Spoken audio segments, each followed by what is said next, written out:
সাধারণত পাখি তার নিজের শরীরকে আরাম দেওয়ার জন্য মাথা দিয়ে গা চুলকায়, কিন্তু এই চুলকানোর পরিমাণ যদি অস্বাভাবিক মাত্রায় হয়, আপনি যদি লক্ষ্য করে দেখেন যে ও সারাদিনই হচ্ছে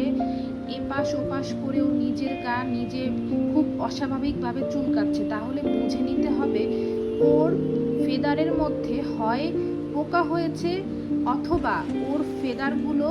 ঝরে পড়ার সময় হয়েছে, যেটাকে আমরা মোল্টিং বলি।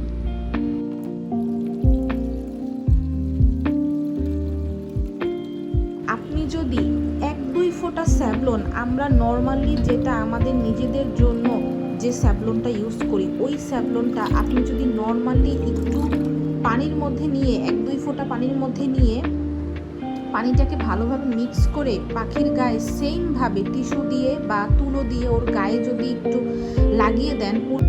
যেন ওর চোখে বা মাথায় মুখে কোথাও যেন ওটা ঢুকে না যায়, পানিটা যেন ও খেয়ে না ফেলে বা মুখে চলে না যায়, সেক্ষেত্রে কিন্তু পাখির মারাত্মক ক্ষতি হয়ে যেতে পারে।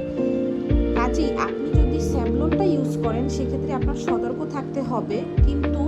আবার পরক্ষণেই এটার উপকারিতা অনেক বেশি। স্যাভলন যদি আপনি ওকে গায়ে ভালোভাবে লাগাতে পারেন, সেক্ষেত্রে এই পোকাগুলো আর থাকবে না,